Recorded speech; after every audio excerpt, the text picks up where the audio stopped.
Intestine में duodenum part में जो फैट मॉलिक्यूल है उसको इमल्सिफाइड करके उसको ब्रेक डाउन करके इमल्सिफाइड या स्मॉल ड्रॉपलेट्स ऑफ फैट में कन्वर्ट करेगा और उस स्मॉल ड्रॉपलेट्स ऑफ फैट को कन्वर्ट करके अल्टीमेटली हम लोग डाइजेस्ट करते हैं। तो उसका जो इक्वेशन है वो ध्यान रखो, ठीक है। तो हम लोग डायरेक्ट इक्वेशन लिख रहे हैं, इमल्सिफाइड फैट पे डायरेक्टली एक्ट करेगा कौन, पैनक्रियाटिक लाइपेज, और इसको कन्वर्ट करेगा क्या, फैटी एसिड एंड ग्लाइसरॉल में। यहाँ तक शायद बता दिया है ना, ठीक है। ग्लाइसरॉल में ये इक्वेशन नहीं लिखोगे लिखना। देखो फैटी एसिड ये कन्वर्शन हो गया, कहने का मतलब ये डाइजेस्ट हो गया। ये अब्जॉर्प्शन अलग अलग तरीके से होता है क्योंकि फैटी एसिड जो है डायरेक्टली अब्जॉर्ब नहीं कर पाएगा, ठीक है। इसके लिए क्या करता है, वो एक प्रोटीन का कोड बनाता है और उस प्रोटीन के कोड से, वो जो प्रोटीन का कोड बनाएगा, ठीक है, उस प्रोटीन को कोड सॉरी उस प्रोटीन के कोड से ही वो क्या होता है, एब्जॉर्ब होता है। तो हम उसको एब्जॉर्प्शन में नीली जब बताएंगे तो बता दें। नेक्स्ट है तुम्हारा याद करो प्रोटीन जो था, ठीक है, पार्शियल डाइजेशन कहाँ पे हुआ था, पार्शियल डाइजेशन कहाँ पे हुआ था, कोई बताओ। पार्शियल डाइजेशन स्टमक में हुआ था। कौन सा एंजाइम वहां पे काम किया था, कौन सा एंजाइम था, पेप्सिन, है ना।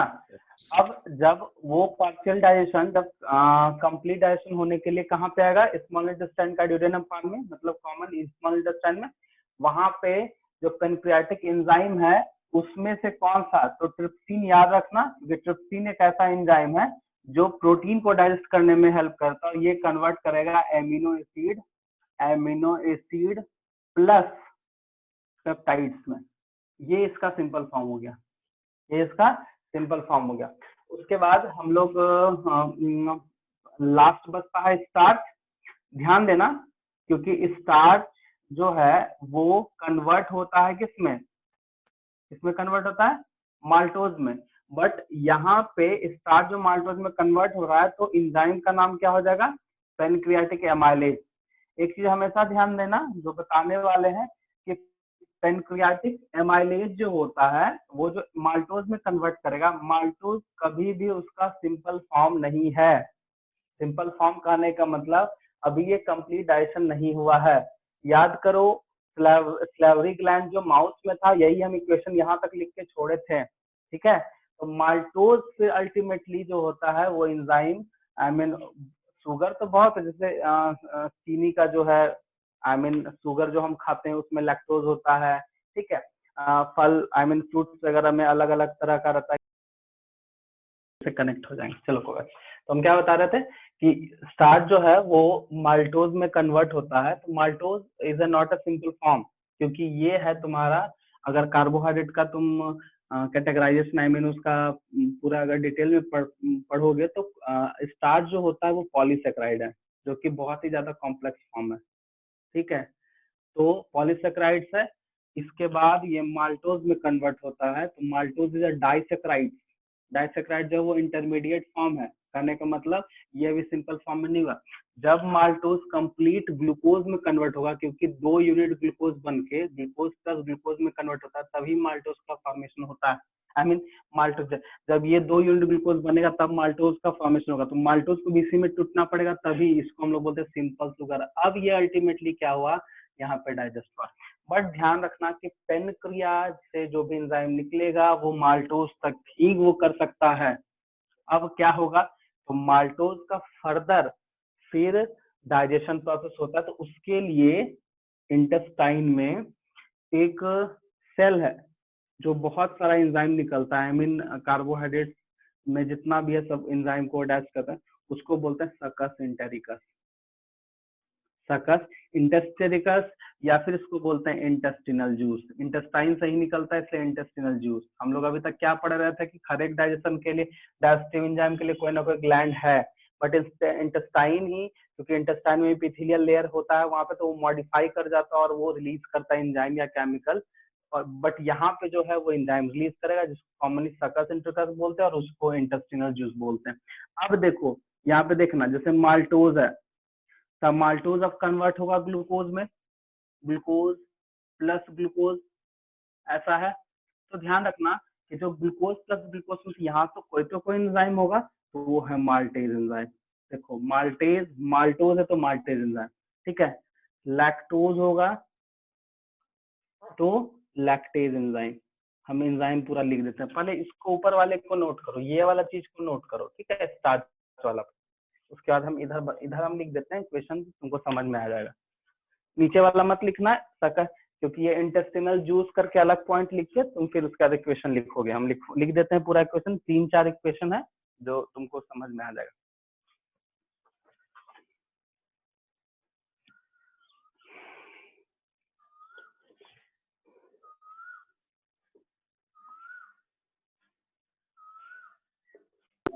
सर स्टार्च के नीचे क्या लिखे हैं, स्पेलिंग बोलिए। स्टार्च STARC स्टार्च, एरो है पेनक्रियाटिक एमाइलेज, और फिर उधर है जो है माल्टोज, माल्टोज। स्टार्च का नीचे वाला पॉइंट पॉलीसेक्राइड्स है ये। पॉलीसेक्राइड्स मतलब सेक्राइड्स का यहाँ स्पेलिंग जानना है, देखो PO, रुको फिर से लिख देते हैं,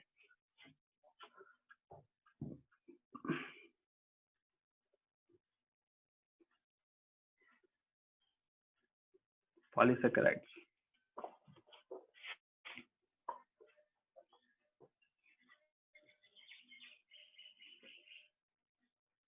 डाइसेक्राइड्स, ठीक है। अब जब ये यहाँ पे देखो माल्टोज यहाँ से यहाँ बताए, तो यहाँ ध्यान देना, माल्टोज से जब ग्लूकोज में, तब इसको हम लोग मोनोसेक्राइड्स या फिर हम लोग बोलते हैं सिंपल फॉर्म ऑफ ग्लूकोज होता है। अब ये एब्जॉर्बेबल फॉर्म में आ गया।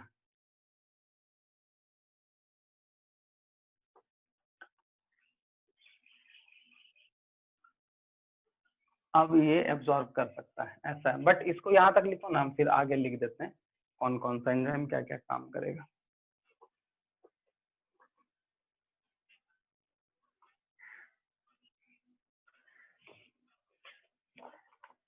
तीन इक्वेशन लिखे। और एक चीज और है, पेप्टोन्स के जगह पे यहाँ प्रोटीन भी ऐड कर लो, क्योंकि सारा प्रोटीन, कुछ प्रोटीन इंटेस्टाइन में भी डायरेक्टली डाइजेस्ट होता है। तो प्रोटीन है, पेप्टोन्स है, प्लस प्रोटियोजेज है, तीनों प्रोटीन की हेल्प से अमीनो एसिड प्लस पेप्टाइड्स में कन्वर्ट हो जाएगा।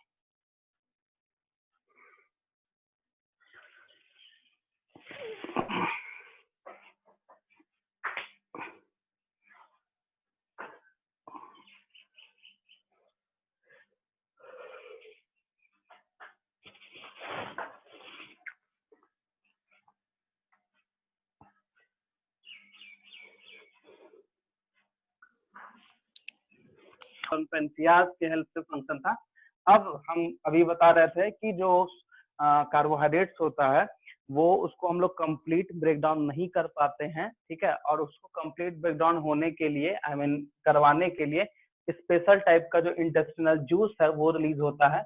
जो इंटेस्टिनल जूस है ये हमारा बीच वाला इक्वेशन होगा, आई मीन हम ऊपर में इक्वेशन लिखेंगे। तो सबसे पहले देखो माल्टोज लिखा हुआ है, तो माल्टोज जो है वो ग्लूकोज प्लस ग्लूकोज में कन्वर्ट होता है, ठीक है।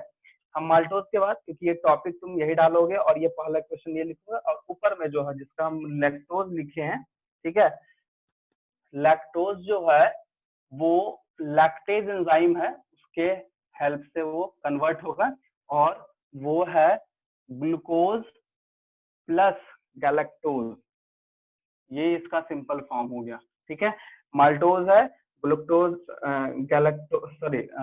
लैक्टोज है एंड सुक्रोज, ये तीन मेन कार्बोहाइड्रेट्स है।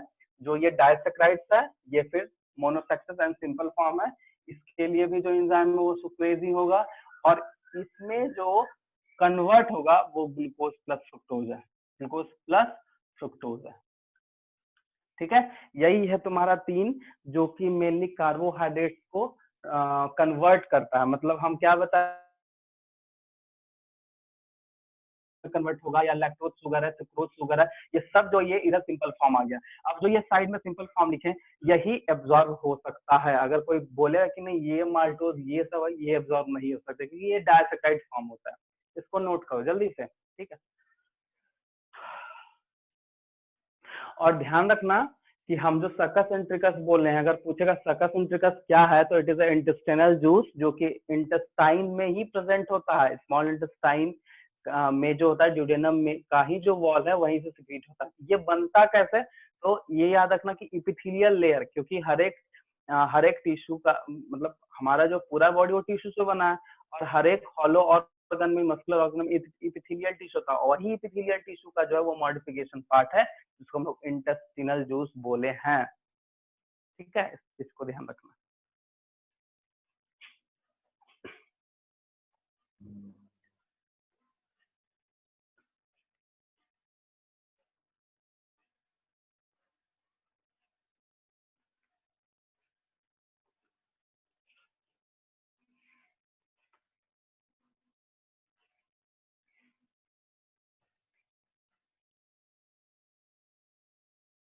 ये जल्दी फटाक से, हाँ चला, इसमें क्या 3 इक्वेशन लिखने कर रहे हो?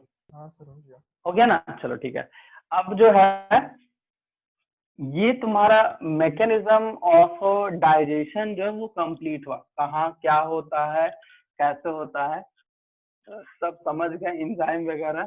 ठीक है, जो है हम लोग का नेक्स्ट जो टॉपिक है वो एब्जॉर्प्शन है। 2 प्रोसेस हो गया, ठीक है, आई मीन 2 प्रोसेस, सॉरी, हम लोग का 2 मतलब पार्ट, स्टोमक एंड इंटेस्टाइन मेन ही था, उसी दोनों से मैक्सिमम क्वेश्चन पूछेगा। अगर जो तीसरा मेन टॉपिक है वो है एब्जॉर्प्शन प्रोसेस। ठीक है, तो ये ध्यान देना कि कोई भी जो भी न्यूट्रिएंट एब्जॉर्ब हो रहा है, ठीक है, इंटेस्टाइन में हुआ, इंटेस्टाइन का ड्यूडेनम पार्ट में, तो ड्यूडेनम के बाद जेजुनम एंड इलियम हम एक पार्ट बताया था। तो इलियम में जो होता है इस तरह का एक स्ट्रक्चर प्रेजेंट होता है जो विली लाइक स्ट्रक्चर प्रेजेंट है। ठीक है, इसको ध्यान समझना क्योंकि यही मेन है, आई मीन कह सकते हैं कि एब्जॉर्प्शन के लिए ये होना बहुत इंपॉर्टेंट है, ये होता भी है। सबसे पहले इंटेस्टिनल जो है वो क्या है, तो स्टोमक का ही वॉल जो है इस तरह का इनफोल्डिंग जिसको रुगे बोलते हैं, यही कन्वर्ट हो जाता है विली में। विली क्या है, विली एक फिंगर लाइक स्ट्रक्चर है, और इसके ऊपर में जो ये रेड हम बना रहे हैं ये एक इपिथेलियल लेयर है। ठीक है, इपिथेलियल लेयर क्यों, क्योंकि इपिथेलियल लेयर होने से एब्जॉर्प्शन का एरिया ये बढ़ाता है। इपिथेलियल लेयर कहने का मतलब क्या है, ये लेयर होने से एब्जॉर्प्शन का जो मैकेनिज्म या सरफेस एरिया वो बढ़ाता है। ठीक है, अब ये जो विली है इसमें 3 चीज प्रेजेंट है, ध्यान देना, यहाँ पे भी समझने वाला बात है। ठीक है, ये 2 उनको ब्लू लाइन दिख रहा है और एक रेड लाइन दिख रहा है, एक रेड लाइन दिख रहा है। तो ये जो रेड लाइन है इसको हम लोग बोलते हैं लैक्टियल, ध्यान देना, लैक्टियल, जिसको हम लोग लिम्फॉइड ऑर्गन भी बोलते हैं। क्या बोलते हैं, लिम्फॉइड ऑर्गन। लिम्फेटिक टिश्यू पढ़ा ही होगा, लिम्फेटिक टिश्यू पढ़ा होगा तुम्हारा टिश्यूज में, आई मीन 9th में टिश्यूज में पढ़ा ही थे, जो भी हमसे पढ़े हो। ठीक है, दूसरा है ये जो 2 लाइन है इसको हम लोग ब्लड वेसल्स बोलते हैं। तो एक को आर्टरी हम ले लिए हैं और एक को ले लेते हैं वेन। ठीक है, तो तुम जान सकते हो आर्टरी और वेन का कॉमन क्या फंक्शन है। आर्टरी जो होता है ऑक्सीजनेटेड ब्लड लेके जाता है और वेन जो होता है डीऑक्सीजनेटेड ब्लड लेके जाता है। विली का ये स्ट्रक्चर है।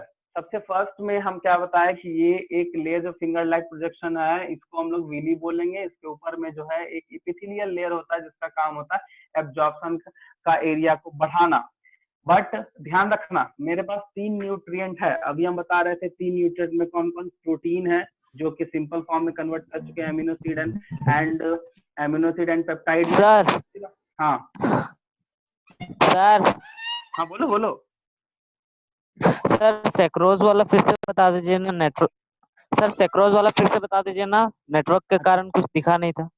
अच्छा ठीक है, ठीक बताते हैं। ये वाला पहले समझो उसके बाद हम उसको बताते हैं। देखो हम क्या बता रहे थे कि जो फिंगर लाइक प्रोजेक्शन था, आई मीन है, उसको हम लोग फिंगर लाइक जो प्रोजेक्शन है इसमें क्या होता है, तुम्हारा एब्जॉर्प्शन प्रोसेस होता है, और इस फिंगर लाइक प्रोजेक्शन को हम लोग विली बोलते हैं। ठीक है, उसके ऊपर में जो लेयर है रेड वाला उसको इपिथेलियल लेयर बोलते हैं जिसका काम होता है सरफेस एरिया बढ़ाना। अब जो अंदर में पार्ट है, हम 3 पार्ट बनाए हैं, एक 2 ब्लू एक रेड। तो 2 ब्लू में एक वेन और एक आर्टरी जो कॉमन ब्लड वेसल्स बोलते हैं, और एक रेड वाला को लैक्टियल जिसको लिम्फाइड ऑर्गन बोलते हैं। देखो मेरे पास 3 मेन न्यूट्रिएंट है जिसको डाइजेस्ट करना। तो जो प्रोटीन और स्टार्च को जो था वो ब्लड वेसल्स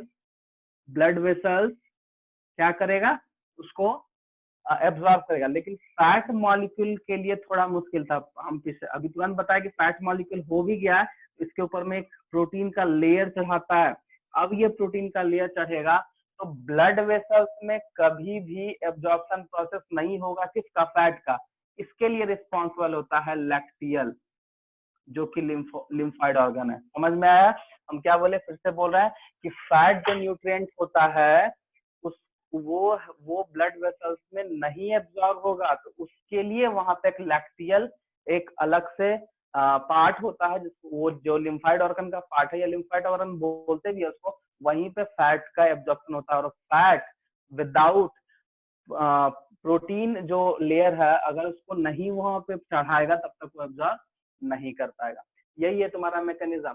तो एब्जॉर्प्शन के लिए वीली जो है वो बहुत इंपॉर्टेंट है। तो वीली कहाँ प्रेजेंट है, तो स्मॉल इंटेस्टाइन में प्रेजेंट है। स्मॉल इंटेस्टाइन में कहाँ प्रेजेंट है, तो इलियम में प्रेजेंट है। और इलियम के बाद इसका स्ट्रक्चर सामने तुम्हारा, तुमसे अगर पूछा जाएगा कि इपिथेलियल लेयर का जो हम बताएं, तो इसका सीधा सीधी एक मतलब है, वीली जो एब्जॉर्प्शन कर पाता है due to presence of epithelial layer. तो वीली का काम होता है मैक्सिमम एब्जॉर्प्शन को उस मैकेनिज्म को कंप्लीट करना। तो एब्जॉर्प्शन का काम कौन है, इपिथेलियल लेयर के कारण ही वीली जो है वो कर पाता है।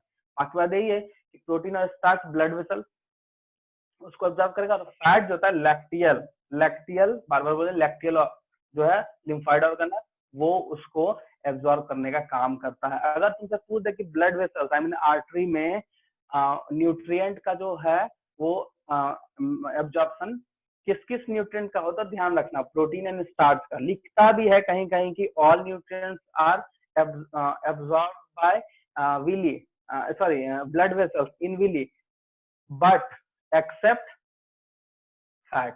ठीक है, यही है तुम्हारा, इसको नोट कर लो, इसमें और कुछ है ही नहीं, बस यही है। आप कुछ पूछना है इसमें तो क्यों नहीं होता है सर? है? फैट क्यों नहीं होता ब्लड वेसल से एब्जॉर्ब?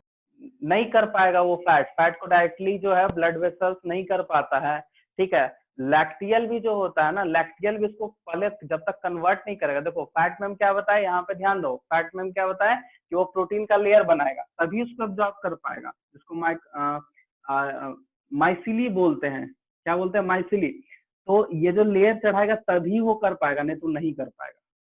ब्लड वेसल्स का ये सॉरी फैट का ये मॉलिक्यूल ही ऐसे फैटी एसिड का जो है मॉलिक्यूलर फार्मूला से समझ में आएगा। ठीक है, बस अभी इतना याद रखो।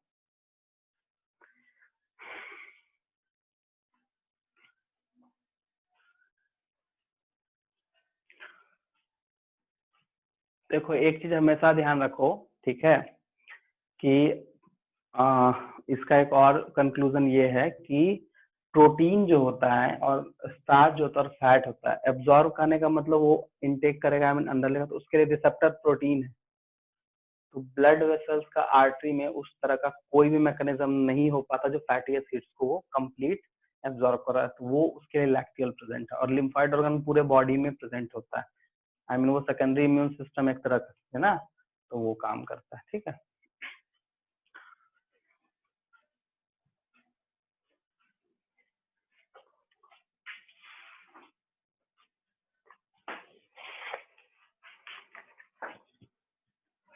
नोट कर लिए? चलो, जिसका छूटा था थोड़ा सा ध्यान देना, थोड़ा पीछे जा रहे हैं। हम पहले बताएं कि जो भी स्टार्च है वो जब कन्वर्ट होता है सिंपल फॉर्म में, तो सिंपल फॉर्म में डायरेक्टली वो कन्वर्ट नहीं होता है, चाहे वो स्टोमक में हो या फिर इंटेस्टाइन।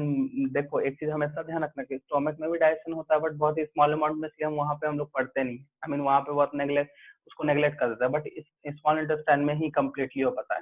तो जो भी जैसे माल्टोज हम लिखे हैं, ठीक है, माल्टोज है, सुक्रोज है, ठीक है, लैक्टोज है, तो ये सब को अगर, क्योंकि ये हो गया तुम्हारा इंटरमीडिएट फॉर्म, मतलब स्टार्च के बाद अब ये जो फॉर्म में कन्वर्ट होगा तब वो सिंपल फॉर्म ऑफ स्टार्च बोल सकते हैं, कार्बोहाइड्रेट।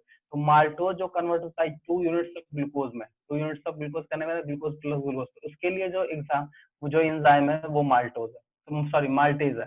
सुक्रोज में वही है, तो सुक्रोज के लिए क्या है, ग्लूकोज प्लस क्या था, फ्रुक्टोज था ना, ठीक है। तो इसके लिए सुक्रोज के लिए जो है ग्लूकोज प्लस फ्रुक्टोज था, तो इसके लिए कौन सा एंजाइम है, तो सुक्रेज एंजाइम था। और लैक्टोज के लिए लैक्टेज, तो लैक्टेज जो कन्वर्ट होगा वो ग्लूकोज प्लस गैलेक्टोज में कन्वर्ट होगा। बस यही था, यही चीज हम लिखाए थे, मतलब जो भी पूछो देख लो, यही चीज है।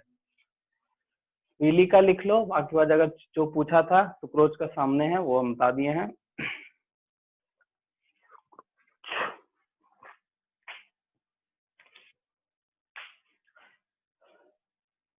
नोट कर लिए? Yes sir. चलो अब इसको हम मिटा रहे हैं। अब देखो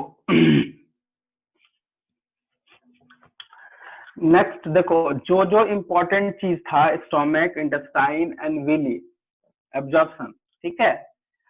एक चीज हमेशा ध्यान रखना, तुम लोग के 10th में एकेडमिक में डाइजेशन प्रोसेस से, आई मीन न्यूट्रिशन टॉपिक से, यही 3 जो पार्ट है इसमें पूछेगा क्वेश्चन, ठीक है। एब्जॉर्प्शन के लिए विली रिस्पॉन्सिबल है, ये समझ गए। उसके बाद पेनक्रियाटिक एंजाइम में सबसे ज्यादा ट्रिप्सिन पूछा है और स्टोमक में पेप्सिन पूछा है, तो ये 3 ही याद रखना। जो सबसे ज्यादा क्वेश्चन पूछा गया pepsin and trypsin and villi से क्वेश्चन पूछा गया है। उसके बाद बस एक है सलाइवा, ठीक है। ये 4 ही न्यूट्रिशन में, ये 4 ही पॉइंट है, मतलब 10th बोर्ड बेसिस पे हम तुमको बताया। बाकी बात ये जो भी डिटेल है, जो भी तुम लोग ओलंपियाड दे रहे हो, एनटीएससी दे रहे हो, तो उस हिसाब से वो हम तुमको बताए हैं, ठीक है। बट क्योंकि अगर तुम जैसे क्वेश्चंस तुम ढूंढना चालू करोगे या तुम क्वेश्चंस बनाओगे, तुमको सबसे ज्यादा क्वेश्चन ट्रिप्सिन एंड पेप्सिन पे ही मिलेगा, एंड सलाइवा, यही 3 चीज पे। और चौथा है वो हम तुमको विली बताएं, ठीक है। तो ये कभी कभी पेप्सिन एंड ट्रिप्सिन पे डिफ्रेंशिएट भी आ जाता है, तो और कुछ कुछ चीज है जो हम आगे बता देंगे, वैसे तो बता ही दे रहे हैं, ठीक है। अब जो है नेक्स्ट जो लास्ट है उसको हम लोग बोलते हैं लार्ज इंटेस्टाइन। अब लार्ज इंटेस्टाइन जो होता है वो भी 3 पार्ट का होता है। इस तरह से अगर स्ट्रक्चर देखोगे इसका, तो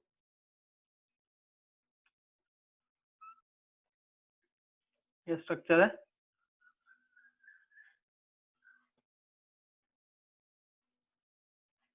ये, ठीक है।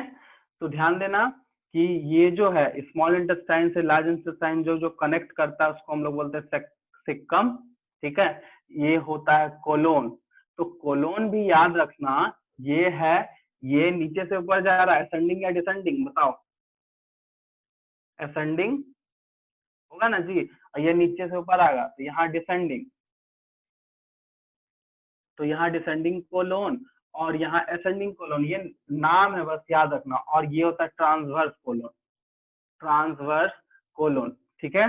और ये जो लास्ट पार्ट है इसको हम लोग बोलते हैं रेक्टम, और रेक्टम से ही जो स्फिंक्टर लाइक है इसको हम लोग बोलेंगे एनस, ठीक है। तो सिक्किम के पास एक आउटग्रो छोटा सा होता है सिक्कम के पास, जिसको हम लोग बोलते हैं अपेंडिक्स। क्या बोलते हैं? अपेंडिक्स, ठीक है। ये हम लोग का, आई मीन ह्यूमन में ये कोई काम नहीं है, पहले ये काम था, क्योंकि हम लोग पहले जो है वो रॉ फूड खाते थे। रॉ फूड या कच्चा कुछ भी खा रहे हैं तो उसके डाइजेशन के लिए कुछ केमिकल भी चाहिए होता था, कुछ कम, क्योंकि डिकम्पोज करना होता था, तो डिकम्पोजर में हमेशा माइक्रोब्स का जरूरत पड़ता है, तो उसके लिए अपेंडिक्स रिस्पॉन्सिबल था। बट हम लोग जब से कुक्ड फूड खाने लगे ये खत्म हो गया, तो ये हम लोग का वेस्टिजियल ऑर्गन है। अगर इसको हटा भी देंगे बिना किसी पर्पस के तो प्रॉब्लम नहीं होगा। और अगर यहाँ पे कभी कभी तुम लोग सुने होंगे कोई कि अपेंडिक्स का ऑपरेशन हुआ, क्यों? क्योंकि ये वेस्टिजियल था, ये कहीं किसी तरह खराब गया, उसको काट के हटा दिया, गया, कोई दिक्कत नहीं है। सिक्कम जो है वो कनेक्शन है, जंक्शन है स्मॉल एंड लार्ज इंटेस्टाइन के बीच। उसके बाद आता है जो भी अनडाइजेस्टेड फूड है, स्मॉल इंटेस्टाइन से जो भी बचा वो चला गया लार्ज इंटेस्टाइन में। लार्ज इंटेस्टाइन में देखो एक चीज हमेशा ध्यान रखना कि लार्ज इंटेस्टाइन में कोई भी प्रोसेस नहीं होता, बस एक ही होता है एब्जॉर्प्शन का, और वो होता है सिर्फ कोलोन में। ये कोलोन का तीनों पार्ट में 2-3 चीज है जो एब्जॉर्ब होगा। एक होता है वाटर, कुछ अगर हम लोग ड्रग्स वगैरह, आई मीन ड्रग्स कहने का मतलब हम लोग दवाई वगैरह लेते हैं, तो वो सब कुछ जो है कोलोन पार्ट में सबसे ज्यादा जो है वाटर एंड ड्रग्स का एब्जॉर्प्शन होता है, मेनली वाटर का। उसके बाद रेक्टम एक हॉलो स्पेस है जहां पे अनडाइजेस्टेड फूड एब्जॉर्ब होने के बाद देखो जब small intestine sorry large intestine में जब आता है तो उसमें भी जो भी वेस्ट है उससे पानी को एब्जॉर्ब कर लेता है हमारा बॉडी, क्योंकि पानी बहुत ज्यादा जरूरत पड़ जाता है, ठीक है। तो उस केस में क्या हो जाता है कि जो भी वेस्ट बचा उसमें जो भी पानी है ये कोलोन में उसको क्या किया, एब्जॉर्ब कर लिया। अब जो बचा वो रेक्टम में स्टोर कर दिया, और एनस जो होता है वो आउटसाइड मतलब है, तो वो ओपन होगा और वो रेक्टम के थ्रू रिलीज हो जाएगा, ठीक है। बस यही है तुम्हारा। ये तुम्हारा पूरा जो टॉपिक है न्यूट्रिशन का प्लांट एंड एनिमल का वो खत्म हो गया। एक और प्रोसेस है जो हमको पहले बताना चाहिए था, वो हम मिस कर गए, अभी हम बता देते हैं। इसको समझ गए ना? इसको समझ गए सब? ठीक है, इसको नोट कर लो। देखो लार्ज इंटेस्टाइन में ज्यादा कुछ पूछता नहीं, पूछेगा बस एक ही चीज, मेडिकल करते हैं तुम्हारा इसमें क्या कहते हैं बोर्ड एग्जामिनेशन में, कि लार्ज इंटेस्टाइन का क्या फंक्शन है, वो वाटर को ज्यादा रीअब्जॉर्प्शन करने का काम करता है, बस इससे ज्यादा कुछ नहीं पूछेगा। ऐसा क्वेश्चन में बहुत एक मार्क्स का पूछा तो पूछा, नहीं तो नहीं पूछता है। ठीक है, बाकी बात तुम्हारे सामने हम बता ही दिए कहाँ कहाँ से क्या क्या क्वेश्चन है, तो उसको ध्यान रखना। बाकी बात फिर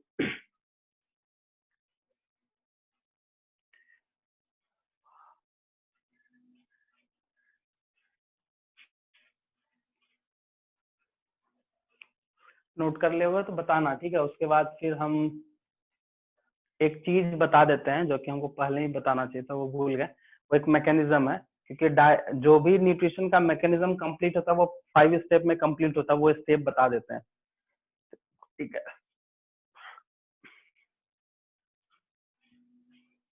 नोट कर लिए?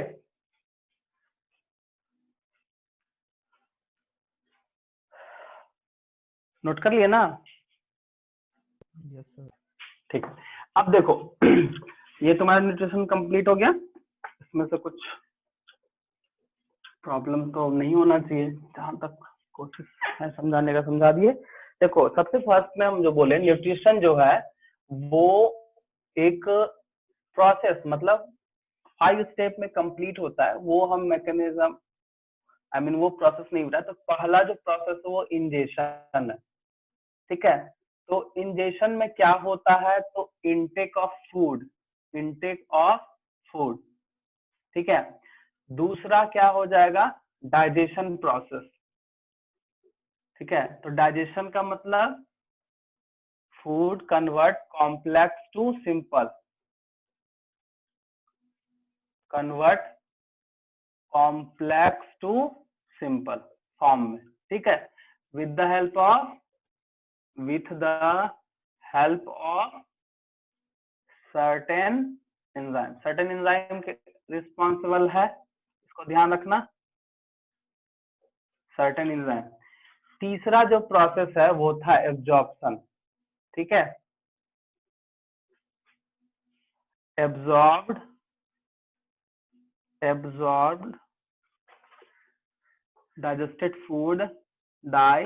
digested food by the villi, क्योंकि ह्यूमन बीइंग के केस में हम बता रहे हैं, बट अगर यूनिसेलुलर में होगा तो बस सिंपल एब्जॉर्ब डाइजेस्टेड फूड लिख सकते हो, ठीक है।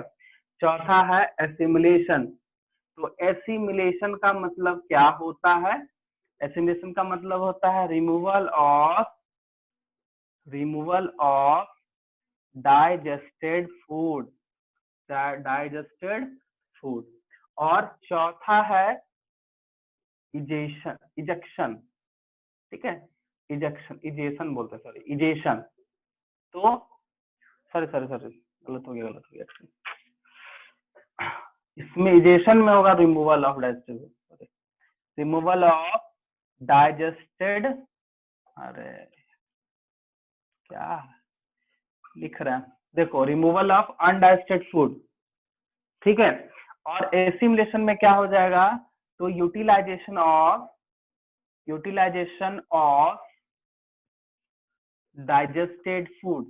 देखो हम क्या बताएं, ये न्यूट्रिशन हम लोग का 5 प्रोसेस में कंप्लीट होता है। सबसे पहले इंजेशन है, तो इंजेशन में हम क्या लिखे हैं, इन टेकिंग ऑफ फूड, कहने का मतलब फूड को जो टेक कर रहे हैं, जो हम लोग ले रहे हैं, उस प्रोसेस को इंजेशन बोलते हैं। डाइजेशन प्रोसेस में क्या होता है कि जो भी फूड को लिए वो कॉम्प्लेक्स फॉर्म में रहता है, तो कॉम्प्लेक्स से फिर उसको हम लोग सिंपल में कन्वर्ट करेंगे, इस प्रोसेस को हम लोग बोलते हैं डाइजेशन। उसके बाद है एब्जॉर्प्शन, जो फूड डाइजेस्ट हुआ और उसको फिर एब्जॉर्ब करना है, तो एब्जॉर्प्शन करके फिर यूटिलाइज करना है, तो एब्जॉर्प्शन हम लोग विली में कराएं। यूटिलाइजेशन एसिमिलेशन से नेक्स्ट प्रोसेस है, जिसमें बोलते हैं कि अगर यूटिलाइज हो गया उस डाइजेस्टेड फूड का, क्योंकि वो कन्वर्ट होके फिर हम लोग के बॉडी में डिफरेंट टाइप्स का जो भी मॉलिक्यूल बनाना है या जो भी फंक्शनिंग करना है, बस यूटिलाइजेशन करना है। तो यूटिलाइज अगर कर दिया तो एसिमिलेशन, और बाकी बात जो लास्ट का जो प्रोसेस बताया, क्या बताया कि अगर अनडाइजेस्टेड फूड रिमूव कर गया उस प्रोसेस को इजेशन, तो ये न्यूट्रिशन जो है 5 प्रोसेस में कंप्लीट होता है। यही है तुम्हारा स्टेप, यही चीज हम नहीं बताए थे, यही है। इसको नोट कर सकते हो, ठीक है।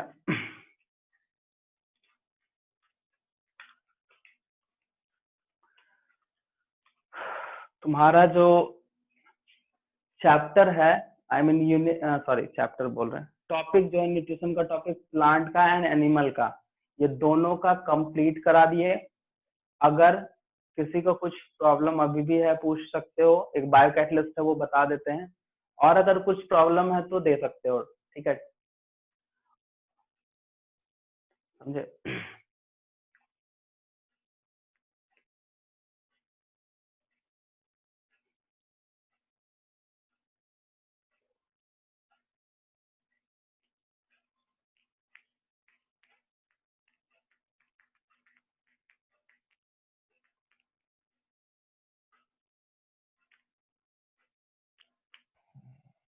हो गया, यस सर।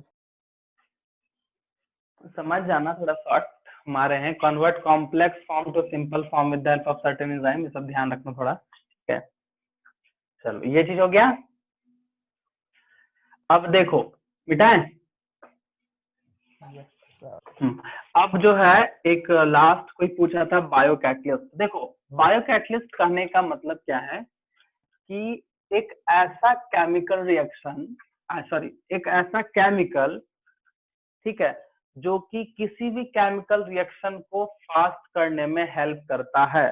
ध्यान देना, बायो कैटलिस्ट है, तो यहाँ मेनली डाइजेशन का ही बात बोल रहा है। तो इसमें देखो कितना सारा हम लोग केमिकल रिएक्शन या केमिकल रिएक्शन पढ़े, हर एक में कोई ना कोई एंजाइम था, तो वो enzyme as a biocatalyst काम कर रहा है, या उसी को हम लोग बोल सकते हैं वो बायो कैटलिस्ट है। उसका क्या काम हो रहा है कि कोई भी केमिकल रिएक्शन, देखो एक सेल में बहुत सारा हजारों हजार केमिकल रिएक्शन एक साथ होता है, तो हर एक केमिकल रिएक्शन में क्या है कि एंजाइम का जरूरत पड़ता है। एंजाइम क्यों चाहिए होगा, तो एंजाइम इसलिए चाहिए होगा क्योंकि एंजाइम का काम है रेट ऑफ रिएक्शन को हाई करना।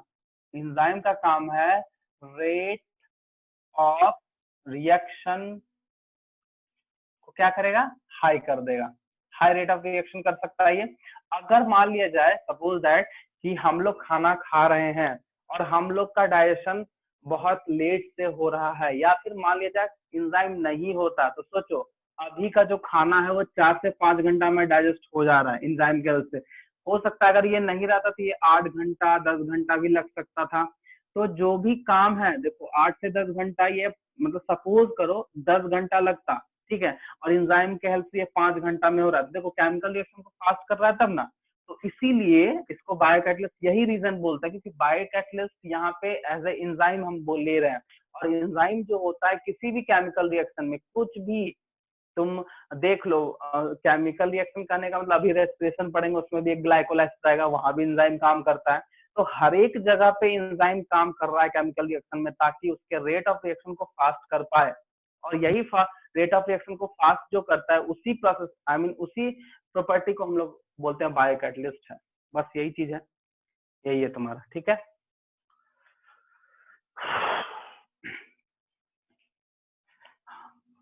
अब बोलो, अब कुछ दिक्कत, किसी को कुछ पूछना है इसमें पूछ सकते हो, ठीक है। ये टॉपिक स्टार्ट हो गया है, हम लोग अब next topic freshly next class में स्टार्ट करेंगे। अभी और कुछ अगर किसी को कुछ पूछना है तो पूछ सकते हो सर। हाँ बोलो। सर लाइट कॉम्पनसेशन पीरियड क्या होता है?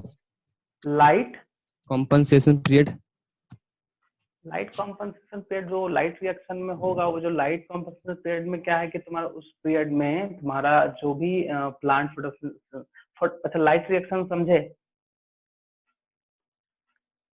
लाइट रिएक्शन समझे थे? Yes sir, yes sir. वही चीज है वहां पे, उसमें एटीपी और एनर्जी यूजिंग होता है ना, तो कॉम्पनसेट करता है वो डार्क रिएक्शन के लिए, तो वही है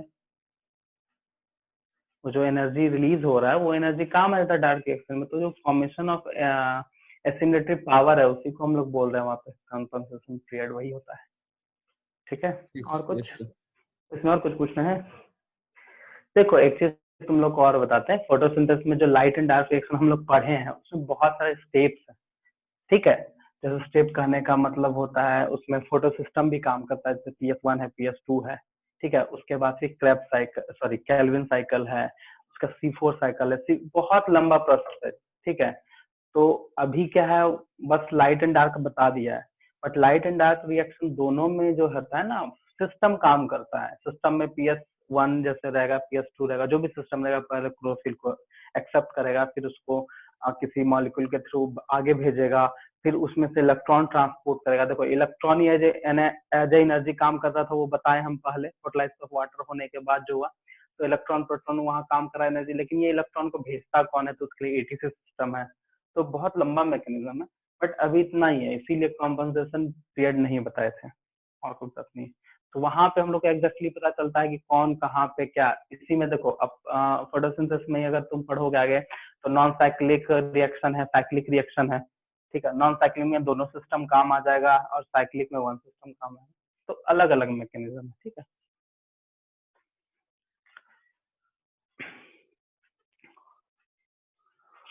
एक होता है क्रिटिकल कंसंट्रेशन, इसका मतलब समझते हो? क्रिटिकल कंसंट्रेशन, क्रिटिकल कंसंट्रेशन क्या होता है कि जैसे मतलब सपोज दैट मान लो कि प्लांट को सनलाइट चाहिए, तो हम उसका वेवलेंथ एक बताए थे कि 400 चाहिए या 700 चाहिए। तो सोचो अगर 400 से कम मिला तो फोटोसिंथेसिस प्रोसीड कर पाएगा? नहीं। 700 से ज्यादा हो गया तो फोटोसिंथेसिस प्रोसीड नहीं कर पाएगा। तो यही पीरियड को इसी कंसंट्रेशन क्रिटिकल कंसंट्रेशन भी बोलते हैं, ठीक है। बहुत कुछ समझ आ रहा है। और कुछ किसी को कुछ पूछना है? सर हाँ बोलो। सर आर्टिफिशियली अगर ये प्लांट को 400 से 700 के बीच में अगर लाइट का वेवलेंथ भेजेंगे तो फोटोसिंथेसिस करेगा? आर्टिफिशियली क्या? सर लाइट प्रोवाइड करेंगे तो? आर्टिफिशियल प्लांट मतलब पहले ये बताओ क्या सर मतलब मतलब? वो नहीं बोल। आर्टिफिशियली टेम्परेचर देना है? Yes sir. हाँ कर जाएगा। यस। देखो एक्चुअली तो एक और चीज इसमें जान लो, जब क्रॉप का कल्टीवेशन होता है ना बहुत बड़े स्केल में, लार्ज स्केल में, जैसे टमाटर, जैसे हाइब्रिड वाला जो प्रोडक्ट है, ठीक है, उसको ज्यादा धूप भी प्रॉब्लम है, पता है। बहुत जगह तुम मतलब सर्वे करोगे, ठीक है, तो इसमें क्या होता है कि बहुत सारे जगह पे ज्यादा गर्मी पड़ने लगा तो उसको छांव भी प्रोवाइड करता है। आई मीन ऊपर में कुछ लगा देगा, सनमाइका, यही सनमाइका बोलते हैं, सामियाना वगैरह, टेंट वेंट लगा के उसको प्रोटेक्ट करने का भी काम करता है, ठीक है। और देखो एक तुम लोग ग्रीन हाउस इफेक्ट पढ़े हो? Green house gases, green house effect 9th में तो पढ़े होगे। हाँ तो यस अच्छा सर। उसमें बताओ, अच्छा ग्रीन हाउस गैसेस जो है वो ग्लोबल वार्मिंग कैसे बढ़ाने लगा, जबकि वो फायदा करता है, ठीक है। पहले क्या मतलब जानते क्या थे कि हिली एरिया में या फिर वैसा एरिया, ठंड के टाइम, ठंड वाले एरिया में, कोल्ड एरिया में एग्रीकल्चर करना बहुत मुश्किल है क्योंकि टेम्परेचर ही नहीं होता है। तो हम लोग क्या करते हैं कि एक शीशा का बॉक्स बनाते हैं, छोटा सा फील्ड तैयार करते हैं और उस शीशा का से बॉक्स से उसको ढक देते हैं ताकि टेम्परेचर इंक्रीज और वो अपना काम करे। तो वहां तो हो ही रहा है। तो आर्टिफिशियली हम लोग टेम्परेचर दे सकते हैं, लेकिन हाँ वो टेम्परेचर उतना होना चाहिए, ठीक है। और कोई कोई प्लांट क्या होता है ना, जैसे मनी प्लांट है, मनी प्लांट को धूप में रखने का जरूरत है क्या? उसके लिए मिनिमम टेम्परेचर, रूम टेम्परेचर पे वो ग्रोथ कर जाता है, वो अच्छा ग्रोथ करता है। तुम देखो हम लोग क्या करते हैं कि पानी लेते हैं और उसमें डालते हैं और वो अपने धीरे धीरे ग्रो करता है, ना उसको सॉइल का जरूरत है ना उसको हाई टेम्परेचर का जरूरत है। ये भी हो सकता है। तो ये होता है, आर्टिफिशियल टेम्परेचर प्रोवाइड होता ही है बहुत जगह पे, ठीक है। चाहे वो green box, green house box बना के दो या ऐसे भी हम लोग प्रोवाइड कर सकते हैं, टेम्परेचर मिलेगा तो होगा ही, क्योंकि टेम्परेचर का ही काम होता है उसको ब्रेक डाउन करना और स्टोमाटा को ओपन एंड क्लोज करने का काम करता है, ठीक है। सनलाइट तो ठीक है वो देना ही चाहिए, सनलाइट क्योंकि एनर्जी प्रोवाइड करता है, तो कुछ कुछ केस में ये सब काम कर सकता है, ठीक है।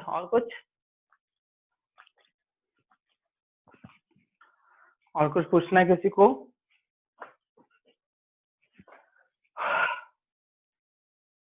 बोलो। नो ना, ठीक है। अब रेस्पिरेशन है, इसको ध्यान रखना, ठीक है। देखो रेस्ट, थोड़ा सा चीज बता देते हैं। रेस्पिरेशन क्या है? रेस्पिरेशन इसलिए इम्पोर्टेंट है क्योंकि हम लोग के बॉडी में अगर एनर्जी चाहिए तो ऑक्सीजन चाहिए, ठीक है।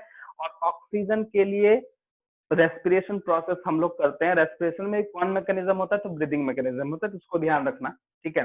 तो रेस्पिरेशन हम लोग प्लांट में भी पढ़ेंगे और एनिमल में पढ़ेंगे। एनिमल में तो सिस्टम है बट प्लांट में कोई सिस्टम नहीं है, इसलिए वहां पर अगर प्लांट में रेस्पिरेशन हो रहा है तो उसका दूसरा नाम लोग सेलुलर रेस्पिरेशन भी बोलते हैं, क्योंकि अल्टीमेटली सेल में ही सारा जो भी रेस्पिरेशन में एनर्जी में कन्वर्टिंग, सॉरी रेस्पिरेशन क्या होता है कि एनर्जी में कन्वर्ट करना है, तो एनर्जी कन्वर्टिंग जो भी प्रोसेस है सब सेल में होता है। तो प्लांट के केस में हमेशा सेलुलर रेस्पिरेशन पढ़ते हैं, ठीक है। ऐसा नहीं कि उसमें कोई सिस्टम है, उसमें कोई पार्ट है, कोई टिश्यू है, ऐसा कुछ नहीं, बस उसका सेल ही सारा काम करता है। और हम लोग में ब्रीदिंग मैकेनिज्म कंप्लीट होता है तभी हम लोग रेस्पिरेशन कंप्लीट कर पाते हैं, तो उसके लिए हम लोग के बॉडी में सिस्टम प्रेजेंट है, ये सब चीज है उसमें, ठीक है। उसके बाद हम लोग को देखेंगे रेस्पिरेशन दो टाइप का है, एरोबिक एंड एनारोबिक, ठीक है। तो जो भी डिटेल स्टडी है वो हम लोग नेक्स्ट क्लास स्टार्ट करते हैं फ्रेशली, ठीक है। अब इसको ध्यान रखना क्योंकि तुम लोग का एक टॉपिक कंप्लीट हो चुका है और एनसीईआरटी बुक्स वगैरह रखे हो, तो मेरा जो भी समझाया हुआ चीज है उस बेसिस पे तुम लोग खुद से नोट बना सकते हो, कुछ प्रॉब्लम है तो पूछ सकते हो। दूसरा चीज कि एनसीईआरटी का पढ़ो, उसको समझो, उसका नोट कुछ लाइन को नोट डाउन करो, उसको क्वेश्चंस बनाओ, ठीक है। इंडेक्स क्वेश्चन वगैरह कुछ कुछ होगा उसका वो बनाओ, एक्सरसाइज से बनाओ, ठीक है। वो सब चीज तुम कर सकते हो भी, और उसको करके रखना वो ज्यादा अच्छा है, क्योंकि फ्यूचर नेक्स्ट आने वाले टाइम पे तुमको प्रेशर ना फील हो। हम बार बार बोलते हैं, शुरू क्लास से बोल रहे हैं कि रिवाइज करते रहो डेली। अब तुम्हारा चैप्टर खत्म हो गया, ठीक है। तो एक और चीज ध्यान है ना, हम सरप्राइज टेस्ट भी ओरल टेस्ट ले सकते हैं, कब लेंगे पता नहीं, हो सकता है नेक्स्ट क्लास ले लो, हो सकता है उसके बाद नेक्स्ट क्लास। तो ये टॉपिक पूरा कंप्लीट करके रखना, ठीक है।